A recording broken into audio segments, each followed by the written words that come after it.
পারবে ভাঙতে? দেখো দাঁত কিন্তু ভেঙে যাবে।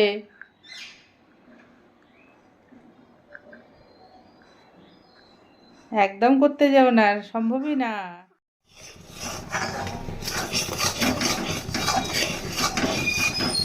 কি যে বানাচ্ছে ভগবানই জানে।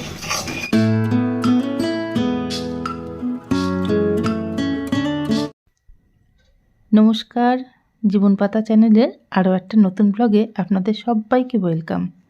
আজকে আমি নিয়ে এসেছি একেবারে ইউনিক একটা পাহাড়ি রেসিপি নিয়ে। এটাকে চকলেট বলবো না মিষ্টি বলবো নাকি নাড়ু বলবো, আপনারাই বলবেন।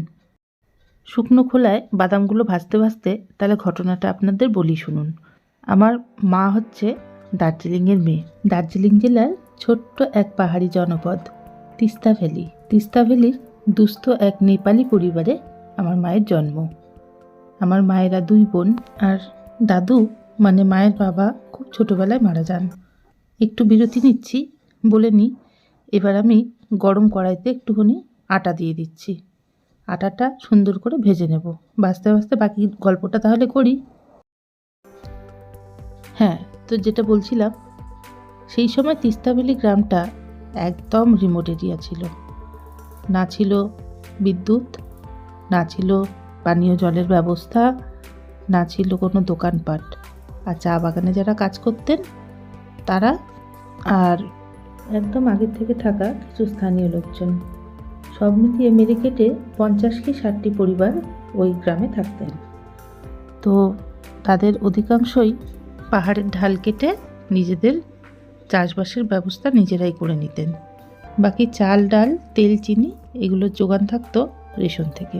আমার মায়ের কথা অনুযায়ী যেটা বুঝতে পারলাম, সেখানে অধিকাংশ বাড়িতেই এই রকম বানিয়ে রেখে দিতেন। কখনো প্রচণ্ড শীতে শরীর গরম রাখতে, তো কখনো পাহাড়ের চড়াইয়ের সময় গলা শুকিয়ে যাওয়ার হাত থেকে বাঁচতে অনেকেই মুখে রাখতেন এগুলো।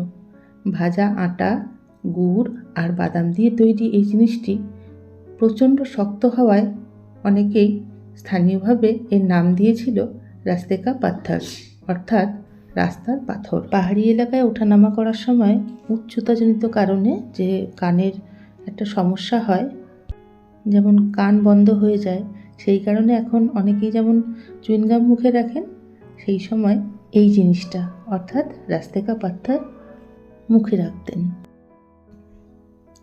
আমি এই বাদামগুলোকে আধ ভাঙা করে নিচ্ছি। আপনারা চাইলে হামদিস্তা, শিলনোড়া কিংবা মিক্সার গ্রাইন্ডারে যে কোনো কিছুতেই আধ ভাঙা করে নিতে পারেন। তবে যারা বড় তারা এইভাবেই তাদের প্রয়োজন অনুযায়ী খেতেন, কিন্তু যারা ছোট অর্থাৎ আমার মা, মায়ের যে বন্ধু বান্ধব ছিল বা মায়ের বয়সী যারা ছিলেন, তারা সবাই এটাকে কি মনে করে খেতেন জানেন? চকলেটের মতন করে। আজকে আমি বাড়িতে অনেক দিন পর এটা বানাচ্ছি। এই রেসিপিটার কথা আমি একদম ভুলে গেছিলাম। মন খেয়েছিল ছোটোবেলায় একবার, তবে আমি বানিয়ে দিইনি, মাই বানিয়ে দিয়েছিল। তো সেটা মনে ছিল। এবার অনেক বছর পরে আমার কাছে আবদার করেছে, মা একবার বানিয়ে দাও না। আমি একদমই ভুলে গেছিলাম। ওই শুনে আমার ছেলেও বলছে, মা কি বানিয়ে দিয়েছিলে গো দিয়াকে, আমি তো খাইনি, আমাকে বানিয়ে দেবে না? তো অনেকদিন ধরেই ভাবছি করব, তো আজকে ফাইনালি করেই ফেললাম। ছেলের তো কিউরিসিটি বেশি, আপনারা জানেনই। তো ছেলে যথারীতি আমার সঙ্গেই চলে এসছে, আমার সঙ্গেই থাকবে আর দেখছে, আর যত দেখছে তত অবাক হচ্ছে যে মা এইসব নিয়ে কী করছে, আটা ভেজে আবার কি তৈরি করছে। এবার আমি আখের গুড় কিছুটা জাল দিয়ে নিচ্ছি, নাড়ু যেভাবে পাক দেয় ঠিক সেইভাবেই। আর এগুলো বানাতে বানাতে ছোটোবেলার একটা কথা মনে পড়ে গেল। আমরা দুই ভাই বোন, তখন বড় হচ্ছি, বাবার একার রোজগারে ঠিক কুলিয়ে উঠছিল না। তখন মা সংসারে একটু হেল্প করবে বলে এগুলো বানিয়ে বাড়িতেই বিক্রি করতেন। সেই সময় আমাদের পাড়ার বাচ্চারা সবাই রোজ এগুলো কিনে খেত।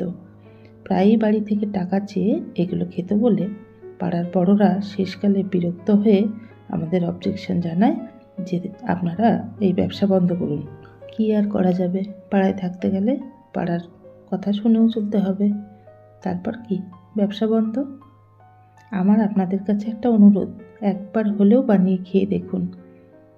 এর উপকার বই অপকার হবে না, কথা দিলাম। আচ্ছা, গুড়টা পুরোপুরি জাল হয়ে যাওয়ার পর আস্তে আস্তে আমি আটা মেলাবো।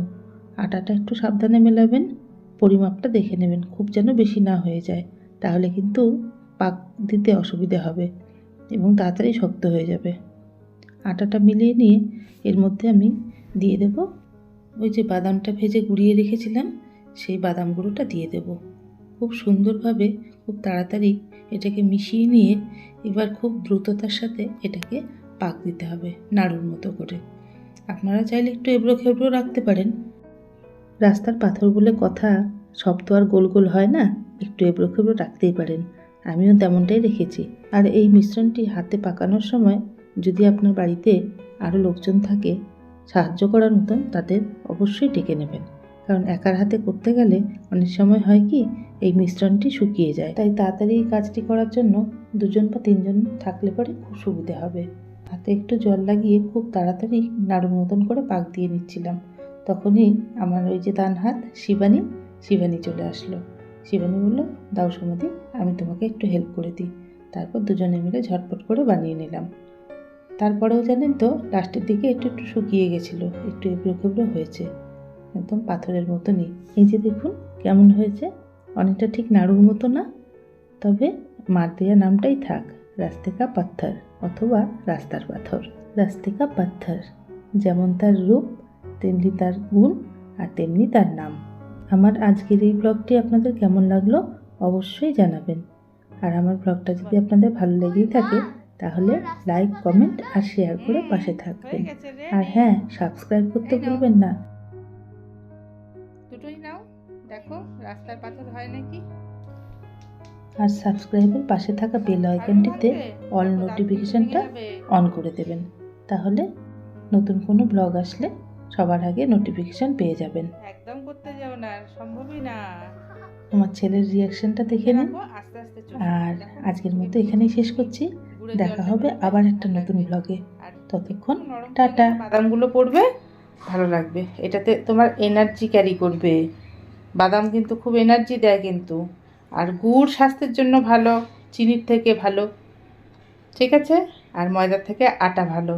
তার মানে সব কিছু ভালো ভালো মিলিয়ে এই দেশি চকলেটটা বেরিয়েছে। তোমার দুন্নুরা যখন ছোট ছিল তখন অত তো দোকানপাট ছিল না, ওখানে চকলেটও পাওয়া যেত না, তখন এগুলো বানিয়ে রাখতো বাড়িতে আর এগুলো খেত।